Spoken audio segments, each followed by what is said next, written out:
New year ಹೊತ್ತಲ್ಲೇ 3 drugs ಫ್ಯಾಕ್ಟರಿಯನ್ನು seize ಮಾಡಲಾಗಿದೆ. Silicon ಸಿಟಿಯಲ್ಲಿ 3 drugs factory ಪತ್ತೆಯಾಗಿದೆ. ಹೊಸ ವರ್ಷದ ಹೊತ್ತಲ್ಲೇ 3 ಡ್ರಗ್ಸ್ ಫ್ಯಾಕ್ಟರಿ ಸೀಸ್. ಸಿಲಿಕಾನ್ ಸಿಟಿಯಲ್ಲಿ 3 ಡ್ರಗ್ಸ್ ಫ್ಯಾಕ್ಟರಿ ಪತ್ತೆಯಾಗಿದೆ. ಬರೋಬ್ಬರಿ 56 ಕೋಟಿ ರೂಪಾಯಿ ಮೌಲ್ಯದ ಮಾದಕ ವಸ್ತುವನ್ನ ಕರ್ನಾಟಕ ಪೊಲೀಸರಿಗೂ ಸಿಕ್ಕಿರಲಿಲ್ಲ. ಡ್ರಗ್ಸ್ ಸುಳಿವು. ಡಿಸೆಂಬರ್ 21ರಂದು ಮುಂಬೈನಲ್ಲಿ ಎಎನ್ಟಿಎಫ್ ಮೆಗಾ ರೇಡ್ ಅನ್ನ ಮಾಡಿತ್ತು. ಅಬ್ದುಲ್ ಖಾದರ್ ಶೇಖ್ ಎಂಬಾತನನ್ನ ಬಂಧಿಸಿದ್ದ ಎಎನ್ಟಿಎಫ್. ಶೇಖ್ ಮಾಹಿತಿ ಮೇರೆಗೆ ಬೆಳಗಾವಿಯಲ್ಲಿ ಪ್ರಶಾಂತ್ ಕೂಡ ಅರೆಸ್ಟ್ ಆಗಿದ್ದ. ಪ್ರಶಾಂತ್ ವಿಚಾರಣೆ ವೇಳೆ ಬೆಂಗಳೂರು ಲಿಂಕ್ ಬಯಲಾಗಿದೆ. ಇಲ್ಲಿ ಬೆಂಗಳೂರಲ್ಲಿ ಮಾದಕ ವಸ್ತು ತಯಾರಿಸುತ್ತಿದ್ದ ಮಾಹಿತಿಯನ್ನ ಪ್ರಶಾಂತ್ ಕೊಟ್ಟಿದ್ದಾನೆ. ಪ್ರಶಾಂತ್ ನಡೆಸುತ್ತಿದ್ದ 3 ಡ್ರಗ್ಸ್ ಫ್ಯಾಕ್ಟರಿಗಳ ಮೇಲೆ ದಾಳಿಯನ್ನ ಮಾಡಿದ್ರು. 4 ಕೆಜಿ ಘನ ಮೆಫೆಡ್ರೋನ್, 17 ಕೆಜಿ ಮೆಫೆಡ್ರೋನ್ ಅನ್ನು ವಶಕ್ಕೆ ಪಡೆದುಕೊಂಡಿದ್ದಾರೆ. ಐಟಿ ಸಿಟಿಯಲ್ಲಿ ಡ್ರಗ್ಸ್ ಘಾಟು ಹೆಚ್ಚಾಗಿದೆ.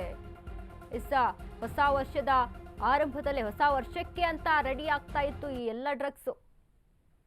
ಎನ್ಜಿ ಗೊಲ್ಲನಹಳ್ಳಿ ಆರ್ಜೆ ಇವೆಂಟ್ ಹೆಸರಲ್ಲಿ ಕಾರ್ಖಾನೆಯನ್ನ ನಿರ್ಮಾಣ ಮಾಡಿದ್ರು. ಕರ್ನಾಟಕ ಪೊಲೀಸರಿಗೂ ಸಿಕ್ಕಿರಲಿಲ್ಲ ಡ್ರಗ್ಸ್ ಸುಳಿವು. ಇದೀಗ ಅವಲಹಳ್ಳಿ ವ್ಯಾಪ್ತಿಯ ಯರಪ್ಪನಹಳ್ಳಿ ಮನೆಯಲ್ಲಿ ಡ್ರಗ್ಸ್ ಸಂಗ್ರಹಣೆ ಕೂಡ ಮಾಡಲಾಗಿತ್ತು. ಬಾಗಲೂರು ವ್ಯಾಪ್ತಿಯ ಸ್ಪಂದನಾ ಲೇಔಟ್ ಕಾಲೋನಿಯಲ್ಲಿ ಕೂಡ ಈಗ ಡ್ರಗ್ಸ್ ಸಿಕ್ಕಿರುವಂಥದ್ದು. 3 ಕಡೆ ಬೆಂಗಳೂರಿನ 3 ಕಡೆ ಡ್ರಗ್ಸ್ ಫ್ಯಾಕ್ಟರಿಗಳನ್ನ ಸೀಸ್ ಮಾಡಿದ್ದಾರೆ. ಐಟಿ ಸಿಟಿಯಲ್ಲಿ ಇದೀಗ ಡ್ರಗ್ಸ್ ಹಾವಳಿ ಕೂಡ ಹೆಚ್ಚಾಗಿದೆ. ಎಲ್ಲೆಲ್ಲೂ ಗಮನಿಸಬಹುದು ನಾವು. ಕಣ್ಣಿಗೆ ಕಾಣದಂತೆ ಹೇಗೆ ಮಾರಾಟ ಆಗುತ್ತೆ, ಮಾರ್ಕೆಟ್ನಲ್ಲಿ ಹೇಗೆಲ್ಲ ಮಾದಕ ವಸ್ತುಗಳನ್ನ ಮಾರಾಟ ಮಾಡ್ತಾರೆ ಅಂತ ನಾವು ಗಮನಿಸ್ತಾ ಇದ್ದೀವಿ. ಸರ್ಕಾರ ಈ ಬಗ್ಗೆ ಕೂಡ ಕ್ರಮವನ್ನು ತೆಗೆದುಕೊಳ್ಳೋಕೆ ಮುಂದಾಗ್ತಾ ಇದೆ. ಡ್ರಗ್ಸ್ ದಂಧೆಗೆ ಕಡಿವಾಣ ಹಾಕುವಲ್ಲಿ ಸರ್ಕಾರ ವಿಫಲವಾಯ್ತಾ? ಯುವಕರ ಭವಿಷ್ಯದ ಜೊತೆ ಚೆಲ್ಲಾಟ ಅಂತ ಅಶೋಕ್ ಕಿಡಿಯನ್ನ ಕಾರಿದ್ದಾರೆ. ಸದನದಲ್ಲಿ ಗೃಹ ಸಚಿವ ಜಿ ಪರಮೇಶ್ವರ್ ಉಡಾಫೆ ಉತ್ತರವನ್ನ ಕೊಟ್ಟರು. ರಾಜ್ಯ ಪೊಲೀಸ್ ಇಲಾಖೆ ಕರ್ನಾಟಕದ ಪೊಲೀಸ್ ಇಲಾಖೆ ಏನ್ ಮಾಡ್ತಾ ಇದೆ? ಸಮರ್ಥರಿಲ್ವಾ ಕರ್ನಾಟಕ ಪೊಲೀಸರು ಕಂಡುಹಿಡಿಯೋಕೆ?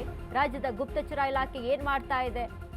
ಬೆಂಗಳೂರಲ್ಲಿ ಡ್ರಗ್ಸ್ ಪತ್ತೆ ಪ್ರಸ್ತಾಪಿಸಿ ಅಶೋಕ್ ತಿರುಗೇಟನ್ನ ಕೊಟ್ಟಿದ್ದಾರೆ. ಡಾಕ್ಟರ್ ಜಿ ಪರಮೇಶ್ವರ್ ಹಾರಿಕೆಯ ಉತ್ತರಗಳನ್ನ ಕೊಡ್ತಾರೆ. ಕೇಳದಾಗಿಲ್ಲ ಅದು ಹೇಗೆ ಬಂತು, ಏನು ಬಂತು, ಅದ್ರ ಬಗ್ಗೆ ನಾವು ಗಮನಿಸ್ತೀವಿ. ಇದ್ರ ಬಗ್ಗೆ ಇನ್ನು ಮುಂದೆ ಇದಾಗದೇ ಇರುವಾಗ ರಾಜ್ಯಕ್ಕೆ ಹೇಗೆ ಬರ್ತಾ ಇದೆ ಇದನ್ನೆಲ್ಲ ನಾವು ಗಮನಿಸ್ತೀವಿ, ಇದ್ರ ಬಗ್ಗೆ ತನಿಖೆ ಮಾಡ್ತೀವಿ ಅಂತ ಹೇಳ್ತಾರೆ. ಆದರೆ ಎಲ್ಲಿ ಆಗ್ತಾ ಇದೆ, ಎಲ್ಲಿ ನಿಯಂತ್ರಣ ಆಗ್ತಾ ಇದೆ? ಗುಪ್ತಚರ ಇಲಾಖೆ ಏನು ಮಾಡ್ತಾ ಇದೆ? ಏಕೆ ನಮ್ಮ ಕರ್ನಾಟಕ ಪೊಲೀಸರು ಸಮರ್ಥರಿಲ್ವಾ? ಅವರೇನು ಮಾಡ್ತಾ ಇದ್ದಾರೆ? ಅವರೇನು ಕೆಲಸ ಮಾಡ್ತಾ ಇದ್ದಾರೆ? ಈಗ ಇದನ್ನು ಕಂಡುಹಿಡಿದಿದ್ದು ಮಹಾರಾಷ್ಟ್ರ ಪೊಲೀಸರು 56,000 ಕೋಟಿ ಮೌಲ್ಯದ ಒಂದು ಮಾದಕ ವಸ್ತುವನ್ನು ಕಂಡುಹಿಡಿದಂಥವ್ರು. ಆದರೆ ಕರ್ನಾಟಕ ಪೊಲೀಸರಿಗೆ ಇದು ಸುಳಿವು ಕೂಡ ಸಿಕ್ಕಿರಲಿಲ್ಲ. ಹಾಗಾದರೆ ಡಾಕ್ಟರ್ ಜಿ ಪರಮೇಶ್ವರ್ ಅವ್ರನ್ನ ಗೃಹ ಸಚಿವರನ್ನ ಕೇಳಿದ್ರೆ ಹೇಳುವಂಥದ್ದು, ಈ ಸತಿ ಕೂಡ ಈ ಹಿಂದೆ ಬೆಂಗಳೂರಲ್ಲಿ ಡ್ರಗ್ಸ್ ಪತ್ತೆ ಆದಾಗ ಇವ್ರು ಮಾತನಾಡಿದ್ರು. ಅವಾಗ ಒಂದು ಹೇಳಿಕೆಯನ್ನು ಕೊಡ್ತಾರೆ. ಅದು ಹೇಗೆ ಬಂತು, ಎಲ್ಲಿಂದ ಬಂತು ಅದನ್ನು ನೋಡ್ಕೊಂಡು ನಾವು ಕೂತ್ಕೊಳ್ತೀವಿ ಏನ್ರಿ, ಅದೆಲ್ಲಿ ಬರುತ್ತೆ ಅದನ್ನು ನಾವು ಪತ್ತೆ ಹಚ್ತೀವಿ, ಇನ್ನು ಮುಂದೆ ಇದನ್ನು ತಡಿತೀವಿ ಅಂತ. ಬಟ್ ಇದು ಮತ್ತೆ ಕೂಡ ಈ ರೀತಿಯಾಗಿ ಆಗಿದೆ.